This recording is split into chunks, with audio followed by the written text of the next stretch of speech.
নবীজির শুভ আগমনের সময় আমরা আনন্দিত, কিন্তু নবীজি যেদিন ইন্তেকাল করেছেন, নবীজির ইন্তেকালের পরে বলে উম্মত বড় মর্মাহত, উম্মত বড় পেরেশান।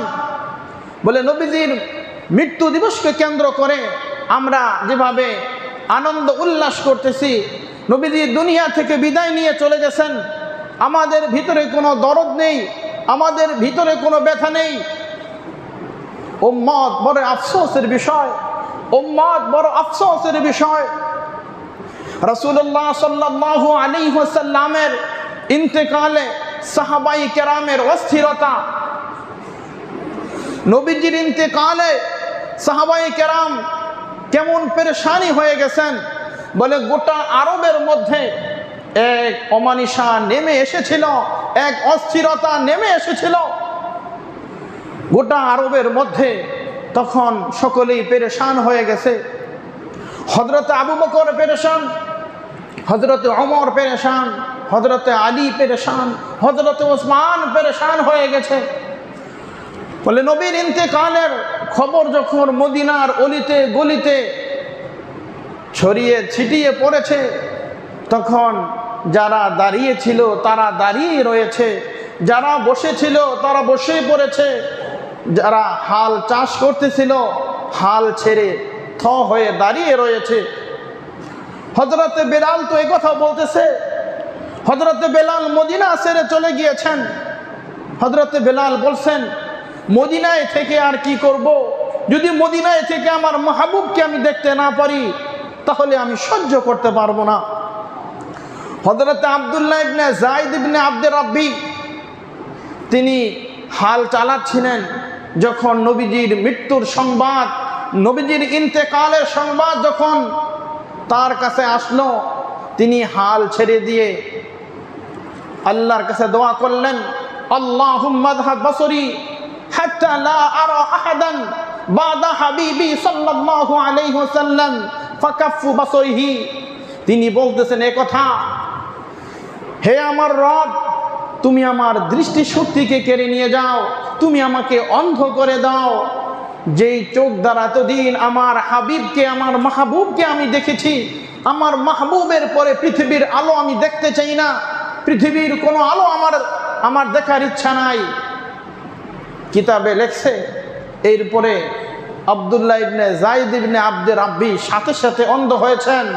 বলে তিনি যতদিন পৃথিবীর বুকে জীবিত ছিলেন আর কখনো পৃথিবীর আলো তিনি দেখতে পাননি।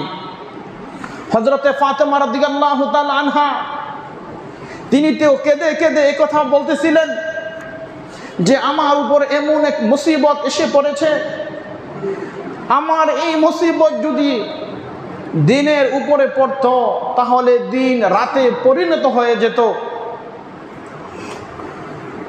বলে সবচাইতে বেশি পেরেশান এবং অস্থির হয়েছেন হযরতে ওমর। হযরতে ওমর তো এমন অস্থির এবং পেরেশানি হয়ে গিয়েছেন, নাঙ্গা তরবারি নিয়ে বের হয়েছেন, বলতেছেন কত কুতিনা মুহাম্মদ, যে বলবে মুহাম্মদ ইন্তেকাল করেছে আমি তাকে হত্যা করব। বলে পৃথিবীর এমন কোন মানুষের সাহস ছিল না যে হযরতে ওমরের সামনে গিয়ে নবীর ইন্তেকালের কথাটা হযরতে ওমরকে সুনিশ্চিত করবে, নিশ্চিত করবে। বলে হযরতে ওমর এমন পেরেশানি হয়ে গেছে। ভাই ও দোস্ত বুজুর্গ, নবীর ইন্তেকালে সাহাবায়ে কেরাম এমন পেরেশানি, এমন অস্থির, এমন বেকুল হয়ে পড়েছেন। নবীর ইন্তেকালে এটা আনন্দ হওয়ার বিষয় নয়, নবীর ইন্তেকালে সাহাবায়ে কেরাম মর্মাহত হয়েছেন, শোকাহত হয়েছেন। সুতরাং যে সকল ভাইরা নবীর মৃত্যু দিবসকে উপলক্ষে করে, নবী যেই দিন ওফাত হয়েছে ওই দিনকে কেন্দ্র করে আজকে আমরা নবীর বিশ্ব জন্মদিবস পালন করতেছি, নিজেদেরকে আশেকে রাসূল বলে দাবি করতেছি, কিন্তু নবীজির ওফাতের সময় আমরা আনন্দ উল্লাস করতেছি, আনন্দ প্রকাশ করতেছি। মুহাম্মাদুর রাসূলুল্লাহ সাল্লাল্লাহু আলাইহি সাল্লাম আমাদের রূহানি পিতা। বলে নবী আলাইহিস সালামের এই মৃত্যু দিবসে যদি আমরা আনন্দ উল্লাস করি, তাহলে আমরা বাবার সুসন্তান নয়। কোনো সন্তান যদি বাবার মৃত্যু দিবসে যদি আনন্দ উল্লাস করে, আনন্দ প্রকাশ করে, আনন্দিত হয়, তাহলে বোঝা গেল ওই সন্তান ওই বাবার সুসন্তান নয়। ওই বাবার ওই সন্তান বলে আদর্শ সন্তান নয়, বলে ওই সন্তান হলো বাবার চিরতর দুশমন এবং শত্রু। সুতরাং